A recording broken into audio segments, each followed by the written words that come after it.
Hey there, comic friends. I'm Travis, and it's time for Talking Comics. We're going to talk some comics. These are comics for October 9th, 2024. I only have 4 issues. Doing a nice small week of books. Comic book t-shirt, Deadly Class. Yeah. So let's jump right in. No particular order. Just my thoughts on the books I read. So first up, we have Crocodile Black, issue number 5. This is the final of the series. And I always get judgmental on endings, right? Because endings either make or break. A lot of times make or break a book. A book could be really enjoyable, and then you get to the last issue, and then it does not deliver what we wanted to deliver. I enjoyed the series as a whole. Philip Kennedy Johnson writes it, a good story. Sam, great artist. I don't know about this ending, though. I don't know that I'm satisfied with this ending. I like endings to have some sort of resolution. It can set up whatever's next along the way. That is fine. I love the whole series. Our main character's psychosis is just really interesting. This kind of alligator persona that he takes on, and it protects him, and stuff. It's really interesting. There's some interesting stuff with this policeman, but nothing is really. I mean, stuff's resolved at the end of it, but I just don't know. I don't know that I wasn't completely satisfied, and I don't know that I can put my finger exactly what it is that I wasn't completely satisfied by. I feel like there needs to be more. I feel like there's a lot more to explore. I don't need all the answers, but I kind of wanted some answers to some stuff. So more exploration of maybe our main character's psychosis, maybe. How does that relate to his brother disappearing, murdered? I don't even know if we know for sure exactly what happened to his brother when they were very small. Did that bring it on? Was it before that? There's just a lot of stuff that I'm left with questions. Well, I don't know those are bad questions to be left with. I feel like there was more to explore with the police in this. He buries some stuff at the end of this, but clearly at the end of this, he's also on this monologue of being that predator. Kind of describing himself as an alligator, out there in society that would be log that turns predator or whatever. I enjoyed the series as a whole. I felt like they're all the way along. We should have more though. Yeah. I see it being a TV series. That's not a good thing nor a bad thing. It has that kind of crime story type feel to it that there are a lot of stories out there like that that have some weird twist to them, whatever. Or I think there's a lot out there because I watch a lot of them. All right, next up we have the Autumn Kingdom issue number 2. I like in the storytelling of this. I like the where it flips between the book character, the Wraith Queen, versus the two sisters that are kind of stuck in this situation, trying to chase down their parents who have been snatched up by, they determine, the Fae folk. Goblins, fays, trolls, that whole ilk of things have snatched them up. And in this issue, we find out that potentially the locals are involved, that the Autumn Kingdom is dying. Not 100% sure what the Autumn Kingdom is, and stuff like that. I'm enjoying the book. I think it's only like 3 more issues, so it's got to wrap things up fairly quickly. I think in the amount of time that we've got. Like I said, my favorite part is the switch between the two. Christopher Mitten, wonderful artist. I like his style. Colin Bunn, generally always enjoy a story that he's telling. I'm enjoying this. I don't know at this point. I don't feel like there's any surprises along the way. But yeah, it's quite enjoyable. You know, so get a good kick out of it. I like the two sisters. Yeah, see, here's that combo. The that brown sepia color is the book, basically kind of narration, and the more colorful stuff is the what's actually happening with the sisters. And I really enjoy that aspect of it. I'm just flipping back here to see. So it is colored by Francisco Segalia. Um, doesn't say that on the cover though. So just people's thoughts when you look at a cover, who all should be on the cover? Should get cover credit, writer and artist, or should everybody who basically kind of are the nuts and bolts of the book? I mean, maybe your flatteners aren't on here, but I feel like colorists and letterers should probably be on the cover. Even though we don't talk about letterers a whole lot, letterers do make or break a comic. I can't name one off the top of my head, but when lettering is wrong, it's very apparent, kind of a deal. I think lettering gets done right most of the time, but like I said, when it's not, you can tell. Anyway, that's a whole other subject, I guess. Someday I should do videos that aren't just these. But yeah, I'm enjoying it. I'm not like blown away, but it has been entertaining so far. I like the girls, and like I said, that aspect between the book, the dad's book, and the daughters is lots of fun. I enjoy that aspect of it quite a bit. Precious Metal issue number 5.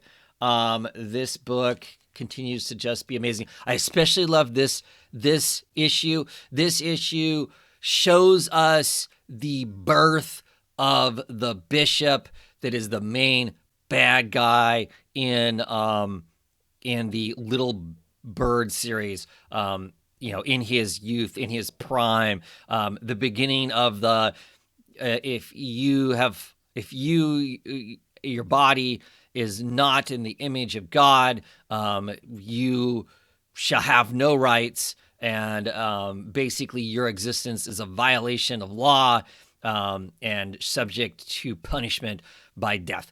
That's one of the big reveals that's in this issue. We get that. We cement who that is in this whole thing. Our main character in this is absolutely 100% the short end of the stick, all the way around. Plus his own traumas,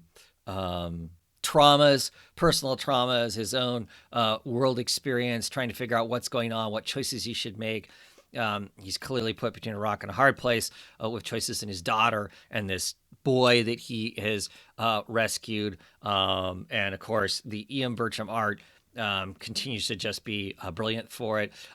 This issue last Friday went up for sale, and I believe it was sold out in like the first hour or two, I want to say. I didn't even get a chance to look at it because it happens on Friday. I get an early invite to the initial sale because I've bought a lot of art from Felix. It's Felix Art, Felix Comics, Felix Art, something like that. But it happens on like a weekday when I'm at work, so it makes it kind of hard for me to even begin to shop. Not that I really planned on getting any, but I at least wanted to take a look and see what was there and what kind of prices we're looking at. But like I said, from a pure art standpoint, if you're collecting comics and you're not getting this comic, I'm confused. I don't understand why he wouldn't. I mean, I guess there are people who probably don't like his art, but I think it's pretty damn amazing. So yeah, Great storytelling, lots of drama in this issue, lots of just crazy, wonderful visual ideas of stuff, of translating the story about what's going on. Just super super cool. Really dig it. There's another issue coming. Once again, I cannot remember how many issues this is. I do not care. Get it till the end. It has been just wonderful, and like I said, really was tickled by this issue to really give us that stuff because I've kind of been reading this as just its own thing and not thinking about the fact that this is 35 years prior to the Little Bird story. Not that I 100% remember it, but it just felt like, okay, I can tell it might be that it's in that world, but I don't know the relevance of it.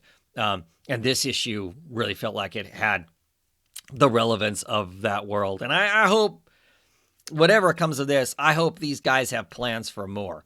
Because like I could forever. I mean, I hope they're making hand and fist as best that comic book creators do, and that they're excited to do it, and we'll see more of it because it's just brilliant stuff.